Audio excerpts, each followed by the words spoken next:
Innal hamdalillah nahmaduhu wa nasta'inuhu wa nastaghfiruh wa na'udzu billahi min shururi anfusina wa min sayyiati a'malina.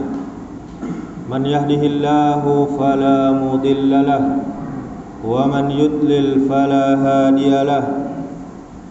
Ashhadu an la ilaha illallah wahdahu la syarika lah wa ashhadu anna Muhammadan abduhu wa rasuluh.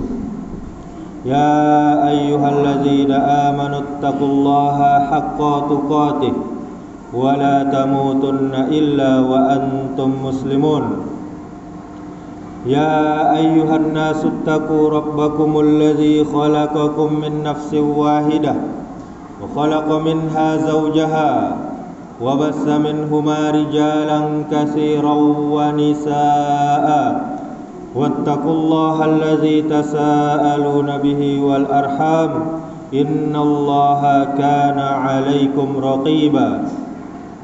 Ya ayyuhalladzina amanu taqullaha wa qulu qawlan sadida yuslih lakum a'malakum wa yaghfir lakum dhunubakum wa may yuti'illaha wa rasulahu faqad faza fawzan 'azima.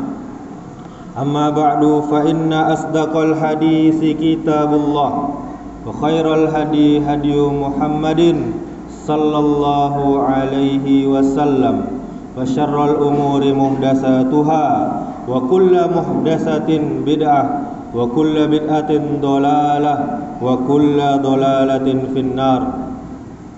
Kaum muslimin jamaah Jumat rahimakumullah, kita bersyukur kepada Allah Subhanahu wa taala sampai saat ini Allah masih mencurahkan nikmat-Nya kepada kita, nikmat kesehatan, nikmat iman, nikmat Islam, sehingga kita masih bisa beribadah kepada Allah. Dan camkan, untuk itulah Allah menciptakan kita. Wa ma khalaqtul jinna wal insa illa liya'budun. Tidak aku ciptakan jin dan manusia, kata Allah, kecuali untuk beribadah kepadaku. Kemudian salawat serta salam semoga selalu tercurahkan untuk Nabi kita Muhammad sallallahu alaihi wasallam. Allahumma salli wa sallim wa barik ala Muhammadin wa ala alihi wa ashabihi ajma'in. Nabi Muhammad suri tauladan kita, contoh kita di dalam beribadah kepada Allah, di dalam bermuamalah, di dalam berakhlakul karimah, akhlak yang mulia. Jika kita beribadah tidak sesuai dengan contoh Nabi, maka sia-sia, maka tertolak. Nabi bersabda, "Man 'amila amalan laisa 'alaihi amruna fahuwa raddun." Barang siapa yang beribadah tidak sesuai dengan contoh dari kami, maka amalan tersebut, ibadah tersebut ditolak oleh Allah Subhanahu wa taala.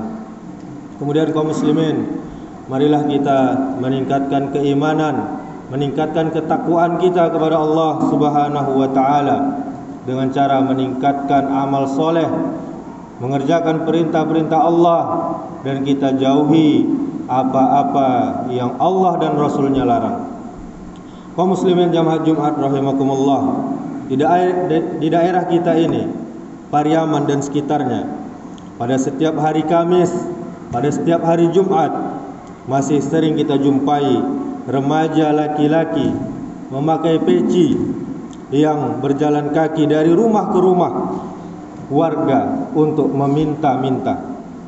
Ada kalanya mereka memakai kain sarung, ada kalanya mereka memakai celana panjang dan baju koko, dan ada kalanya disertai dengan membawa karung beras yang disandang di bahunya. Dia berdiri dan mengucapkan salam di depan pintu rumah yang dia datangi. Pemilik rumah sambil menjawab salam dan memberikan sedikit atau beberapa rupiah uang atau beras.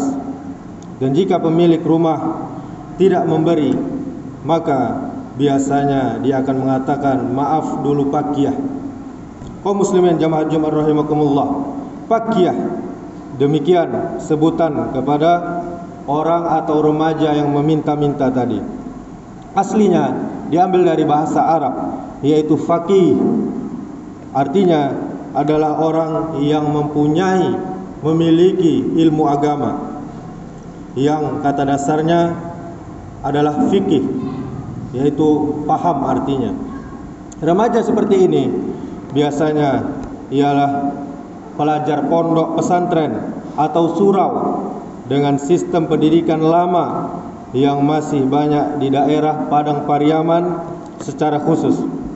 Suatu tradisi mereka sejak zaman dulu, hari Kamis, hari Jumat yang merupakan hari libur mereka untuk belajar, mereka gunakan untuk pergi keluar surau, keluar pondok pesantren guna meminta-minta. Padahal masa sekarang ini kondisi mereka tak semuanya miskin. Yang usia remaja rata-rata memiliki handphone, dan tak sedikit pula yang memiliki kendaraan atau sepeda motor. Tapi tradisi mamakiyah ini atau meminta-minta dengan alasan status santri, pelajar, masih mereka lakukan. Mereka lakukan sampai saat ini. Kita nilai tradisi ini. Kita lihat kutipan keterangan seorang pakar pendidikan Islam, yaitu mendiang Profesor Mahmud Yunus rahimahullah, semoga Allah merahmatinya. Dahulu sebagian orang Siak namanya, orang yang mengaji, ada yang meminta beras ke kampung-kampung untuk bekal mengajinya, terutama mereka yang tidak mendapatkan belanja atau uang jajan yang cukup dari kampungnya. Pada hari Senin, hari Kamis, hari Jumat, mereka pergi meminta beras untuk bekal mengaji mereka itu.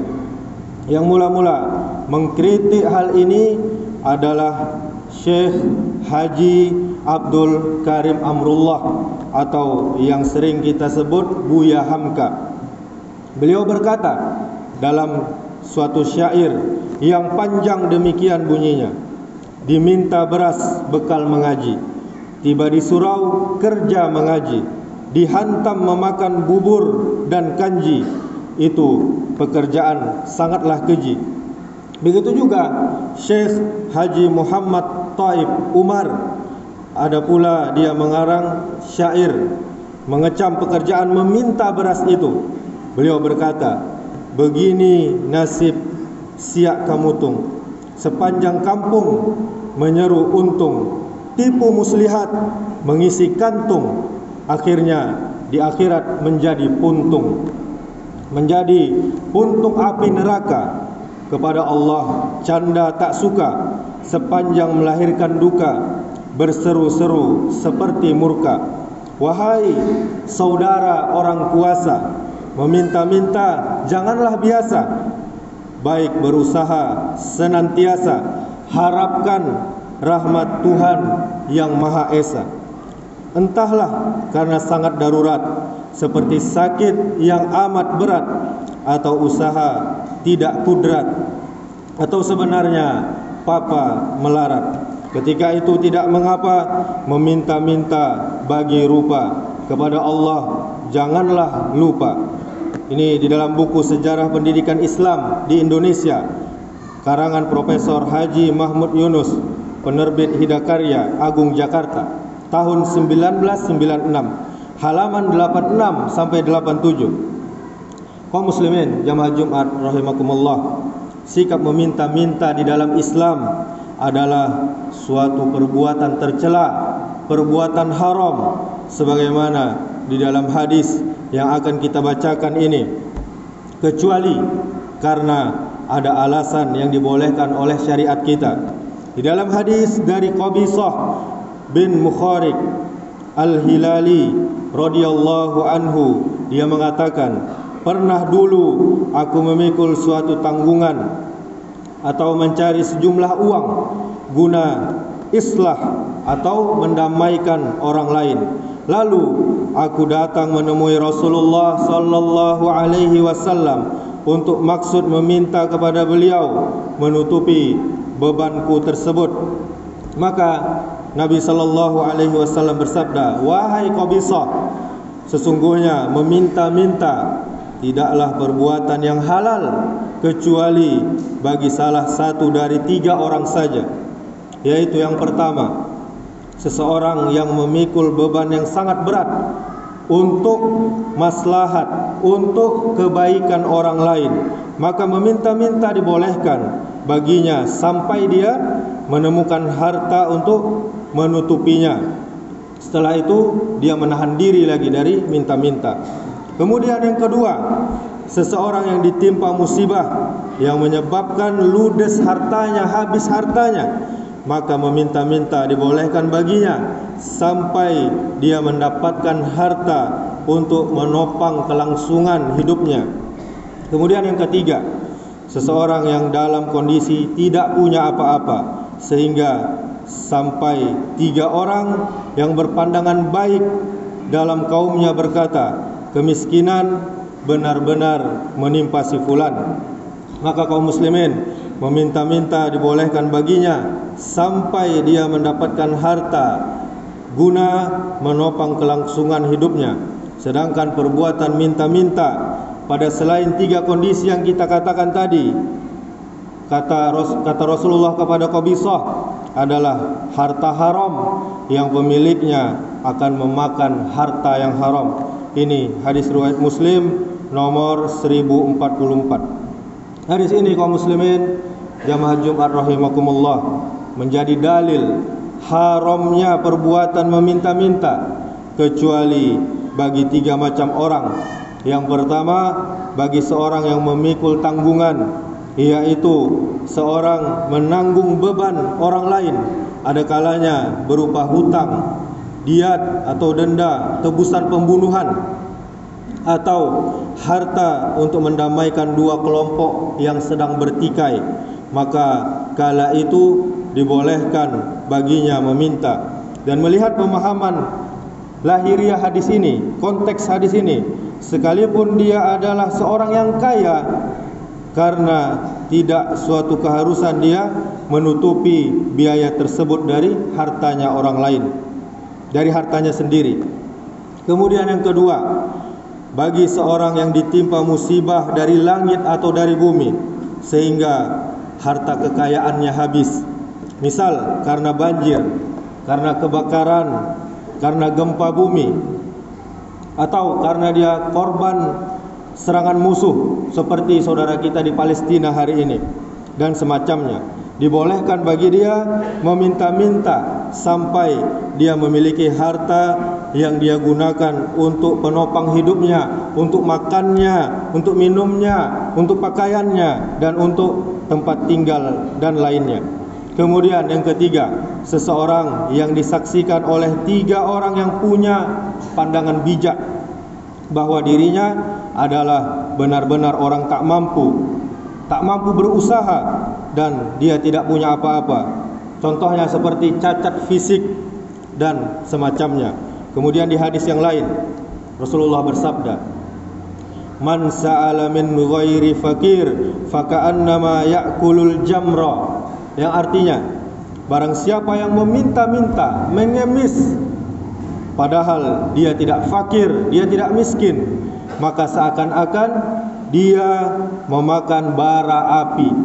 Ini hadis riwayat Ibnu Khuzaimah. Dan juga di hadis yang lain, al-yadul ulya khairun minal yadis sufla, yang artinya tangan di atas lebih baik daripada tangan di bawah. Hadis riwayat Bukhari dan Muslim. Demikianlah, semoga Allah Subhanahu wa taala menghindarkan kita dari hal-hal yang dilarang di dalam syariat Allah, yaitu agama Islam ini, terutama di dalam hal meminta-minta. Aqulu qouli hadza wastaghfirullah li wa lakum wa lisairil muslimina innahu huwal ghafurur rahim.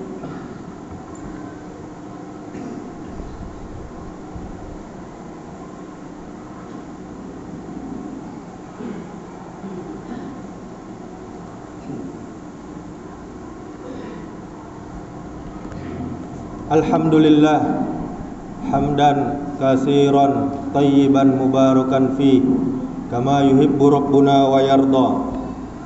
Asyhadu an la ilaha illallah wahdahu la syarikalah wa asyhadu anna Muhammadan abduhu wa rasuluh. Qala Allah Ta'ala, ya ayyuhalladzina amanu taqullaha haqqa tuqatih wa la tamutunna illa wa antum muslimun. Summa qala Allah Ta'ala, bismillahirrahmanirrahim, wal 'asr innal insana lafi khusr illa alladzina amanu wa 'amilus solihati wa tawasaw bil haqq wa tawasaw bis sabr. Allah Subhanahu wa Ta'ala telah bersumpah demi masa, sungguh manusia seluruhnya berada dalam kerugian kecuali orang yang beriman, orang yang beramal soleh, orang yang saling menasihati dengan benar, dan orang yang saling menasihati dengan sabar. Innallaha wa malaikatahu yusalluna 'alan nabi ya ayyuhalladzina amanu sallu 'alaihi wa sallimu taslima.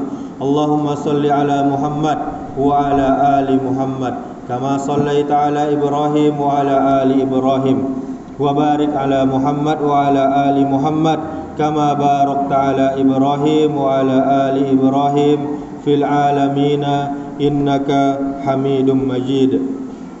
Allahumma ighfir lil muslimina wal muslimat wal mu'minina wal mu'minat al ahya'i minhum wal amwat innaka sami'un qaribun mujibud da'wat ya qadiyal hajat. Allahumma ighfir lana dhunubana wa liwalidayna warhamhuma kama rabbayana shighara. Allahumma arinal haqqa haqqan warzuqna ittiba'ah wa arinal batila batila warzuqna ijtinaba. Allahumma la sahla illa ma ja'altahu sahla wa anta taj'alul hazna idza syi'ta sahla. Allahumma inna nas'alukal huda wat tuqa wal afafa wal ghina. Allahumma inna nas'aluka ilman nafi'an wa rizqan tayyiban wa amalan mutaqabbala. Allahumma ya muqallibal qulub tsabbit qulubana ala dinik. Allahumma aslih wulata umurina. Allahumma aslih wulata umurina. Allahumma aslih wulata umurina. Allahumma faqqihna fid din wa 'allimna at-ta'wil. Allahumma ahyina bil iman wa amitna bil iman wa ahsyurna bil iman wa adkhilnal jannata ma'al iman.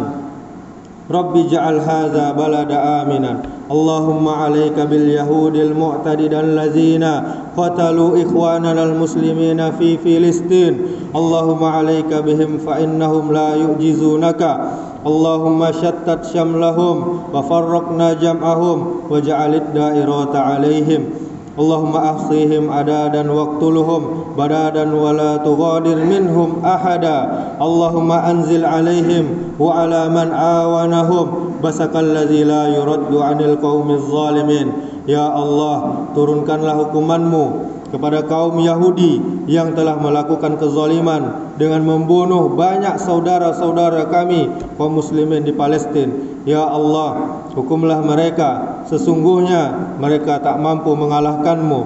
Ya Allah, cerai-beraikan mereka, porak-porandakan kesatuan mereka, dan turunkanlah balasan-Mu kepada mereka. Ya Allah, ya Allah, binasakanlah mereka dan janganlah Engkau sisakan sedikit pun dari mereka. Ya Allah, turunkan kepada mereka dan semua pihak-pihak yang membantu mereka dengan balasan-Mu yang tidak dapat ditolak oleh kaum pembuat kezaliman. Ya Allah, Rabbana hablana min azwajina wa zurriyyatina qurrata a'yun waj'alna lil muttaqina imama. Rabbana zalamna anfusana wa illam taghfir lana wa tarhamna lanakunanna minal khasirin. Rabbana la tuzigh qulubana ba'da idh hadaitana wa hab lana min ladunka rahmah innaka antal wahhab. Rabbana atina fid dunya hasanah wa fil akhirati hasanah wa qina azaban nar. Ibadallah, innallaha ya'muru bil adli wal ihsan wa ita'i dzil qurba wa yanha 'anil fahsya'i wal munkari wal baghi